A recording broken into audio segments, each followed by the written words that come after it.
أعوذ بالله من الشيطان الرجيم بسم الله الرحمن الرحيم ألا إن أولياء الله لا خوف عليهم ولا هم يحزنون آمنت بالله صدق الله العظيم وصدق رسوله النبي الأمين المتين المبين الكريم ونحن على ذلك لمن الشاهدين والشاكرين والذاكرين والحمد لله رب العالمين من علينا ربنا إذ بعث محمدا أيده بأيده أيدنا بأحمدا أرسله مبشرا أرسله ممجدا صلوا عليه دائما صلوا عليه سرمدا بحرمت أرواح أنبياء مدد پی محمد محمود مصطفى مدد برائے پنجبن پاک چاریائے نبی بابرکت ہما ارواح اولیاء مدد غوث اعظم ومن بیسا و صحابہ مدد قبلائی دی مدد کعبائی امام مدد قادریم ناریہ غوث اعظم ظلم رمز الشیخ یا خطب عالم محمد رضا خامی ظلم حضرات محترم فصیح اللسان بلیغ البیان علم کی چٹان ہم سنیوں کی شان یعنی امام احمد رضا خان فاضل بریلوی رحمۃ اللہ تعالی علیہ ارشاد فرماتے ہیں سرور کہوں کے مالک و مولا کہوں تجھے جہد سبحان اللہ اعلیٰ حضرت فرماتے ہیں سرور کہوں کے مالک و مولا کہوں تجھے سرور کہوں کے مالک و مولا کہوں تجھے باغ خلیل کا گل زیبا کہوں تجھے سرور کہوں کے مالک و مولا کہوں تجھے باغ خلیل کا گل زیبا کہوں تجھے تیرے تو وصف عیب تناہی سے ہے بری حیران ہوں میرے شاہ میں کیا کیا کہوں تجھے لیکن رضا نے ختم سخن اس پہ کر دیا خالق کا بندہ خلق کا آقا کہوں تجھے خالق کا بندہ خلق کا آقا کہوں تجھے وادی رضا کی وہ ہے ہمارا رضا کا ہے جس سمت دیکھیے وہ علاقہ رضا کا ہے اگلوں نے لکھا ہے بہت علم دین پر جو کچھ ہے اس صدی میں وہ تنہا رضا کا ہے حضرات محترم آئیے سب سے پہلے ہمارا مل کر گنبد خضرا میں آرام فرمانے والے آقا و داتا حضور اکرم صلی اللہ تعالی علیہ وسلم کی بارگاہ بیگس پناہ میں جھوم کر درود شریف کے ڈالی محبت کی تھالی میں سجا کر غلامانہ غالبانہ انداز میں درود شریف پڑھے اللہم صلی اللہ سیدنا مولانا محمد الباری وسلم صلی اللہ علیہ صلاۃ و سلام علیک یا رسول اللہ صلاۃ و سلام علیک یا حبیب اللہ صلی اللہ تعالی علیہ وسلم حضرات محترم میری آواز جہاں تک پہنچ رہی ہے تمامی حضرات سے مؤدبانہ گزارش ہے کہ وہ جلد سے جلد محفل پاک میں شرکت کرنے کی کوشش کریں اور جو ہے ثنا خال مصطفیٰ مداح رسول حضرت علامہ و مولانا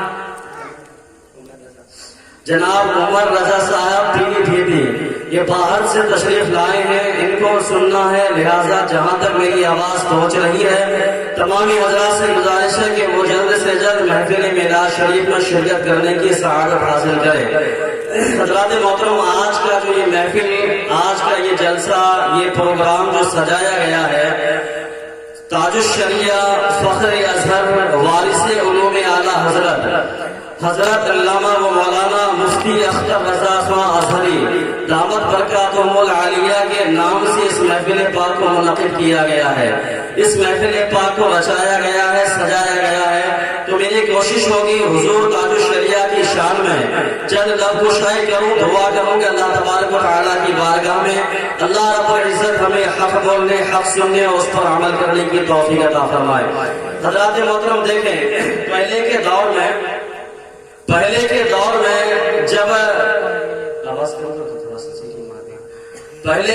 میں جب بھی لوگ دنیا میں آنے کے بعد راہ بھٹک جایا کرتے تھے یعنی ایک اللہ کی عبادت کرنے کے بجائے بتوں کی پرستش کیا کرتے تھے ایک رب تعالیٰ کی عبادت کرنے کے بجائے جب صبح سویرے سورج کو دیکھتا تو کہتا تو میرا معبود ہے یعنی جب مسلمان بہتے ہوئے نظر آ رہے تھے تو اللہ تبارک و تعالیٰ نے انبیاء کرام کو دنیا میں بھیجا مثال کے طور پر اللہ نے حضرت آدم علیہ السلام کو دنیا میں بھیجا رب نے ابراہیم علیہ السلام کو دنیا میں بھیجا اللہ نے اسماعیل علیہ السلام کو دنیا میں بھیجا غرض کے 1,00,000 کم و بیش 2,34,000 پیغمبران اعظام اس دنیا میں تشریف لائے ہر نبی ہر رسول اپنی امت کی رشد و ہدایت کے لیے تشریف لائے اپنی امت کو امت میں سے جو اپنے راہ سے بھٹکے ہوئے تھے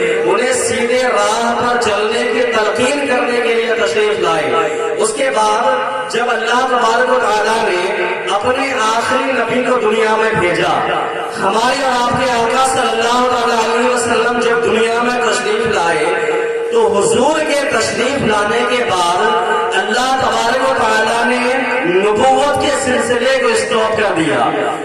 رب تعالیٰ نے میرے آقا صلی اللہ علیہ وسلم کو خاتم النبیین بنا کر اس دنیا میں بھیجا، تو حضرت آدم سے لے کر عیسیٰ تک تمام نبی آئے۔ جب میرے نبی تشریف لائے تو آخری پیغمبر بن کر تشریف لائے۔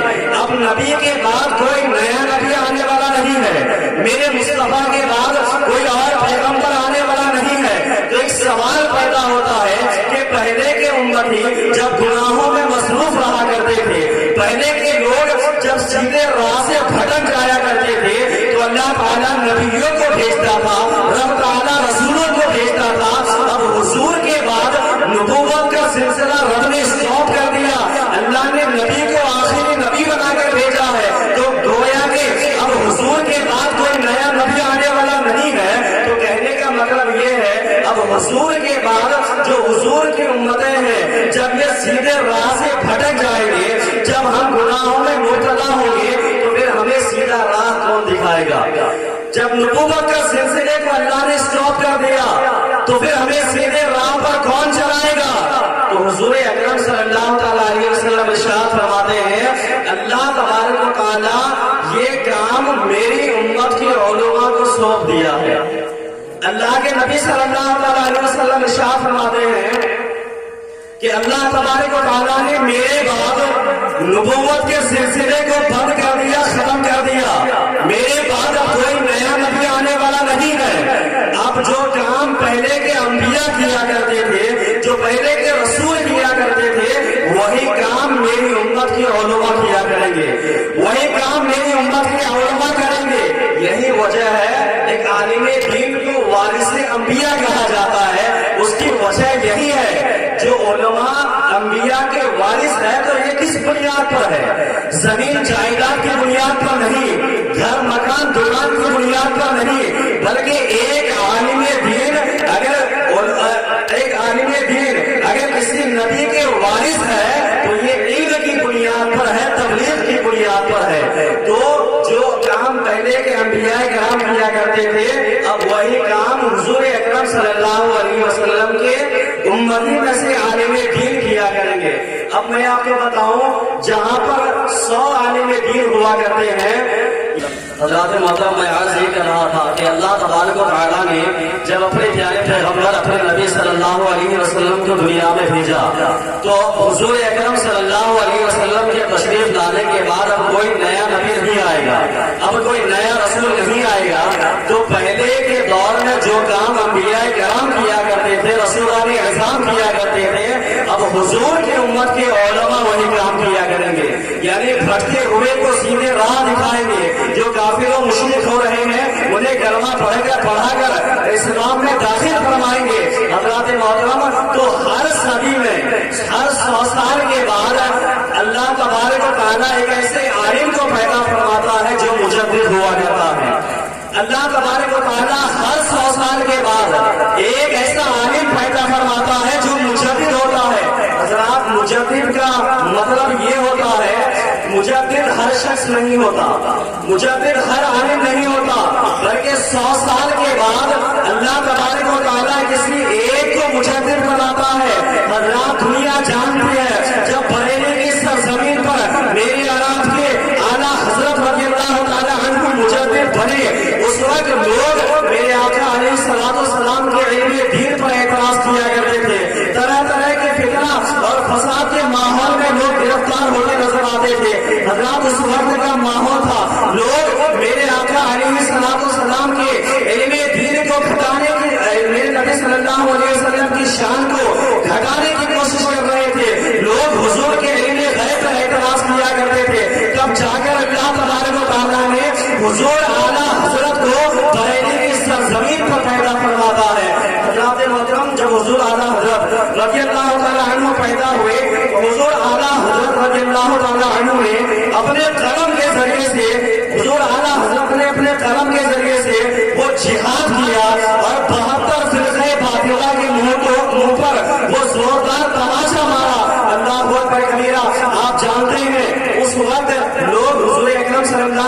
وسلم کے علم پر اعتراض کیا کرتے تھے۔ حضرات محترم، کتاب کا نام ہے تقویۃ الایمان، اس کے صفحہ نمبر 71 پر لکھا ہے، اسماعیل دہلوی نے لکھا ہے کہ جس کا نام محمد یا علی ہے وہ کسی چیز کا مالک و مختار نہیں ہے۔ حضرات محترم، اسی کتاب میں لکھا ہے جس کا نام محمد یا علی ہے وہ کسی چیز کا مالک و مختار نہیں ہے۔ یعنی لوگ نبی کی شان کو گھٹانے کی کوشش کر رہے تھے۔ یعنی ایک طرف تو کہتا تھا ہمیں حضور سے محبت ہے، لیکن دوسری طرف کہتا تھا کہ حضور معاذ اللہ ہمارے بڑے بھائی کی طرح ہے۔ ایک طرف کہتا تھا ہم بھی حضور سے پیار کرتے ہیں، مگر دوسری طرف کہتا تھا حضور کو دیوار کے پیچھے کا علم نہیں ہے۔ اللہ اکبر۔ دوستو، آپ فیصلہ کریں، یہ دنیا ہے، آدمی کو اگر دنیا کے کسی عیب دار چیز سے پیار ہو جاتا ہے، یعنی دنیا کے عیب دار چیزوں میں عیب ہوتا ہے، مگر عیب ہونے کے بعد آدمی کو اگر اس سے پیار ہو جائے تو پیار ہونے کے بعد عیب دار چیزوں میں عیب نظر نہیں آتا، نہ دکھائی دیتا ہے، نہ سنائی دیتا ہے۔ تو کہنے کا مطلب یہ ہے دنیا کے عیب دار چیزوں میں عیب ہوتا ہے، لیکن جب پیار ہو جائے تو آدمی کو نہ دکھائی دیتا ہے، نہ سنائی دیتا ہے۔ اس لیے کہ پیار انسان کو اندھا کر دیتا ہے، پیار انسان کو بہرا کر دیتا ہے۔ پھر میں کہنا چاہوں گا، نادان، تمہیں تو اس نبی ہاشمی سے پیار کا دعویٰ ہے جسے اللہ تبارک و تعالیٰ نے عیب سے پاک فرمایا ہے۔ تم کہتے ہو ہمیں حضور سے محبت ہے، پھر بھی کہتے ہو علم غیب نہیں جانتے۔ تم کہتے ہو ہمیں حضور سے محبت ہے، پھر بھی کہتے ہو دیوار کے پیچھے کا علم نہیں ہے۔ پتا چلا تمہیں حضور سے عشق ہوا ہی نہیں ہے، تمہیں حضور سے سچی محبت ہوئی نہیں ہے۔ اگر محبت ہوتی، اگر عشق ہوتا تو پھر یہ نہیں کہتا، بلکہ وہی کہتا جو اعلیٰ حضرت نے کہا ہے۔ اعلیٰ حضرت فرماتے ہیں چمن تجھ سے پاتے ہیں سر پانے والے، میرا دل بھی چمکاتے چمکانے والے، برستا نہیں دیکھ کر ابر رحمت، باتوں پر بھی برسانے والے، اور تو زندہ ہے بندہ، تو زندہ ہے بندہ، میری چشم عالم سے چھپ جانے والے، میرے چشم عالم سے چھپ جانے والے۔ حضرات محترم، تو حضور اعلیٰ حضرت رضی اللہ تعالیٰ عنہ اس وقت مجدد بن کر دنیا میں تشریف لے آئے جب لوگ حضور کی شان کو گھٹانا چاہ رہے تھے، جب لوگ حضور کے بارے میں کہا کرتے تھے کہ حضور کو دیوار کے پیچھے کا علم نہیں ہے۔ اللہ اکبر کبیرہ، یہ حضور اعلیٰ حضرت کی شان ہے۔ اب سنیں، بہت ہی مختصر انداز میں اپنی گفتگو ختم کر رہا ہوں۔ حضرات، حضور اعلیٰ حضرت رضی اللہ تعالیٰ عنہ کے دو بیٹے تھے۔ ذرا غور سے سنیں، ایک بات کرنے لگا ہوں۔ حضور اعلیٰ حضرت رضی اللہ تعالیٰ عنہ کے دو بیٹے ہیں۔ پہلے کا بیٹے کا نام حضرت حامد رضا خان جو حجت الاسلام کے نام سے مشہور ہے، اور دوسرے بیٹے مصطفیٰ رضا خان جنہیں دنیا مفتی اعظم ہند کہا کرتی ہے۔ حضرات، میں آپ کو بتاؤں، اگر باپ اعلیٰ حضرت ہو تو بیٹے کی کیا شان ہوتی ہے۔ پہلے بیٹے حضرت حامد رضا خان، ان کی شان میں آپ کو کیا بتاؤں۔ حضرات محترم، اس وقت حضرت حجت الاسلام ایک سامنے والا یعنی ایک گستاخ رسول تھا جو حضور حامد رضا خان کو مناظرہ کے لیے چیلنج کیا تھا، جو حجت الاسلام کو مناظرہ کے لیے چیلنج کیا تو حجت الاسلام نے مناظرہ کو قبول کیا۔ اب جب مناظرہ کے لیے گئے تو اس نے کیا کیا، جو گستاخ تھا اس نے کہا کہ مناظرہ ہوگا تو عربی میں ہی ہوگا۔ وہ عربی کا جاننے والا تھا تو اس نے کہا مناظرہ ہوگا تو عربی میں ہوگا۔ تو حجت الاسلام جو اعلیٰ حضرت کے بڑے بیٹے ہیں، انہوں نے اس مناظرہ کو قبول کیا اور کہا ٹھیک ہے، مناظرہ تو عربی میں ہوگا، لیکن ساتھ میں ایک اور شرط ہے۔ وہ شرط یہ ہے کہ مناظرہ عربی میں ہوگا اور اشعار کے ساتھ ہوگا، یعنی شعر و شاعری کے ساتھ ہوگا۔ وہ بھی حجت الاسلام نے فرمایا عام شاعری نہیں، بلکہ ایسی شاعری ہوگی کہ بنا نقطے کی شاعری، یعنی آپ سمجھ سکتے ہیں جیسے الف کے اوپر نقطہ نہیں ہے، خا کے اوپر کوئی نقطہ نہیں ہے، طا کے اوپر کوئی نقطہ نہیں ہے، دال کے اوپر کوئی نقطہ نہیں ہے۔ جیسے نام محمد ہے، اگر آپ محمد لکھیں گے تو اس میں کوئی نقطہ نہیں آتا ہے۔ جیسے اللہ ہے، اس میں آپ اللہ لکھیں گے تو کوئی نقطہ نہیں آتا ہے۔ تو حجت الاسلام نے فرمایا مناظرہ تو ہوگا لیکن اشعار کے ساتھ ہوگا، وہ بھی بنا نقطے والے اشعار کے۔ اللہ اکبر، اتنا ہی سننا تھا، وہ گستاخی رسول مناظرہ چھوڑ کر چلا جاتا ہے۔ یہ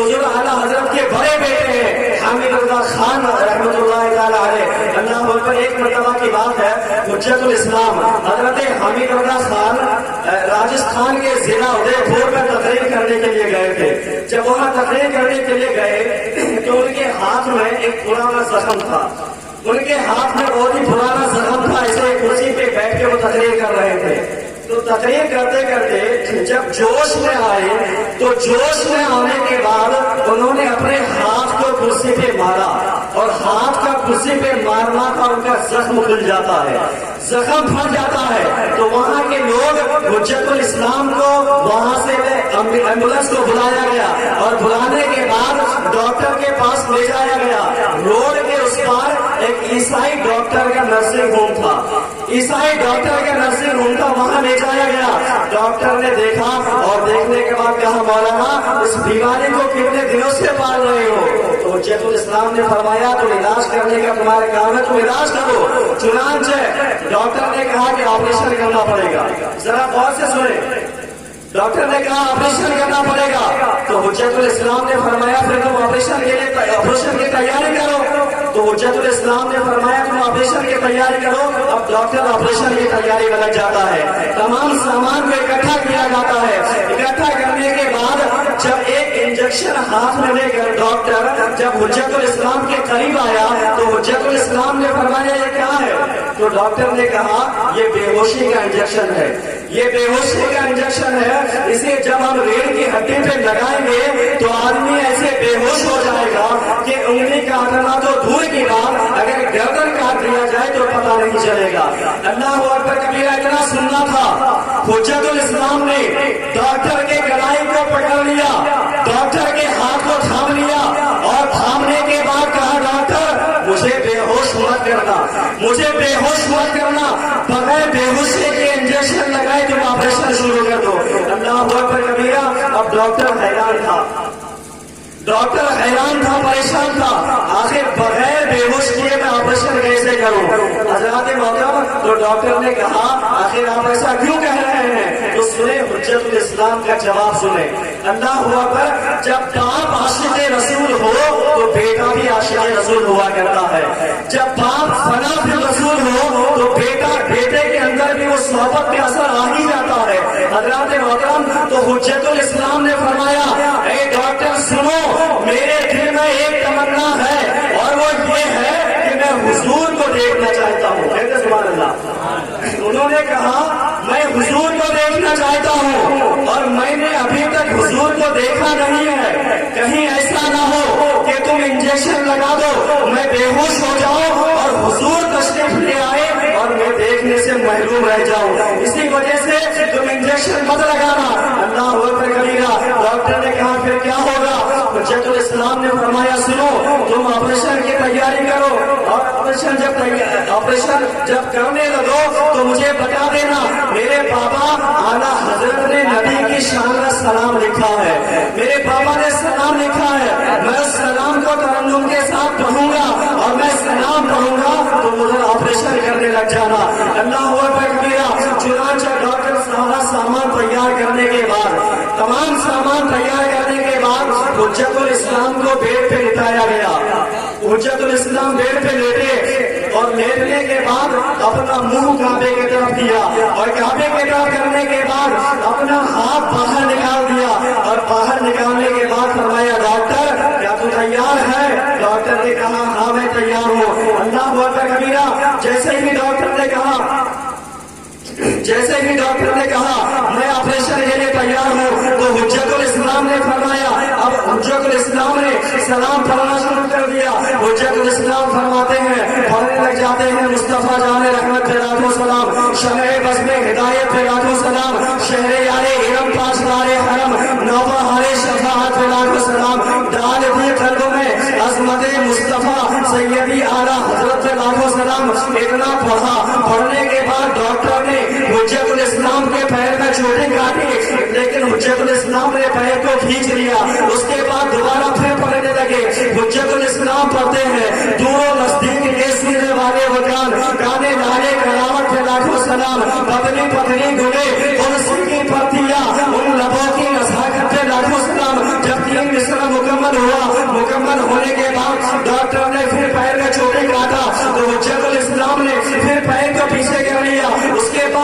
مرتبہ پھر پڑھنے لگ جاتے ہیں. کاش محشر میں جب ان کی آمد ہوا اس کے بعد جب ڈاکٹر نے چھری کاٹا تو حجت الاسلام پیر کو پیچھے نہیں ہٹا رہے ہیں. اب ڈاکٹر آپریشن شروع کر دیتا ہے, آپریشن کرنے لگ جاتا ہے. ادھر آپریشن ہو رہا ہے اور ادھر سلام ہو رہا ہے. ڈاکٹر ادھر آپریشن کر رہا ہے, ادھر سلام ہو رہا ہے. جب ڈاکٹر آپریشن کر کے فارغ ہو گیا اور آخری پٹی باندھنے والا تھا, حجت الاسلام پڑھتے ہیں کاش محشر میں جب ان کی آمد ہوا بھیجے سب ان کی شاگرد کے لاکھوں سلام, تو ڈاکٹر ہاتھ باندھ کر کھڑے ہو جاتے ہیں اور کہتے ہیں او بریلی کا مولانا, او بریلی کا مولانا, تم کلا سلام بعد میں پڑھنا, پہلے مجھے کلمہ پڑھاؤ, تم مدینے بھاگ نہ جانا, پہلے میں مدینہ شریف جانا چاہتا ہوں, پہلے میں مدینہ دیکھنا چاہتا ہوں. اللہ اکبر کبیرہ. تو یہ عشق رسول کی بدولت ہے, یہ عشق رسول کی شان ہے کہ سلام پڑھتے پڑھتے آپریشن ہو جاتا ہے مگر حجت الاسلام کو خبر تک نہیں ہوتی ہے. حضرات یہ حضور اعلیٰ حضرت کے بڑے بیٹے ہیں حامد رضا خان ہے, اس کے بعد دوسرے بیٹے مصطفیٰ رضا خان, یہ دوسرے بیٹے ہیں جنہیں دنیا مفتی اعظم ہند کہا کرتی ہے. اللہ اکبر کبیرہ. مفتی اعظم ہند کے تقوی کا کوئی جواب نہیں ہے. خود حضور تاج الشریعہ ارشاد فرماتے ہیں کہ متقی اگر کوئی ایسا زمانے میں ہے تو لا کر دکھا دو ایک میرے مفتی اعظم ہند کا تقوی چھوڑ کر, میرے مفتی اعظم ہند کا تقوی چھوڑ کر. تو حضور اعلیٰ حضرت کے بڑے بیٹے جن کا نام حامد رضا خان ہے, دوسرے بیٹے جن کا نام مصطفیٰ رضا خان ہے. اب ذرا غور کریں, حامد رضا کے بیٹے, ان کے بیٹے کا نام ہے ابراہیم رضا خان. حضور اعلیٰ حضرت کے بڑے بیٹے حجت الاسلام حامد رضا خان ہے, ان کے دوسرے بیٹے مفتی اعظم ہند مصطفیٰ رضا خان ہے. اب حامد رضا کے بیٹے ابراہیم رضا خان ہے, حامد رضا کے بیٹے ابراہیم رضا خان. اب حامد رضا کے بیٹے ابراہیم رضا خان ہے اور مفتی اعظم ہند کی بیٹی حامد رضا کے بیٹے ابراہیم رضا خان اور مفتی اعظم ہند کی بیٹی, دونوں کی شادی, دونوں کا نکاح حضور اعلیٰ حضرت پڑھاتے ہوئے نظر آتے ہیں. یعنی اعلیٰ حضرت کے بیٹے ابراہیم رضا خان ہے اور مفتی اعظم ہند کی بیٹی, دونوں کا نکاح حضور اعلیٰ حضرت پڑھاتے ہیں. اب ان دونوں کے ملنے سے جو ذات دنیا میں تشریف لاتی ہے انہیں تاج الشریعہ کہا جاتا ہے.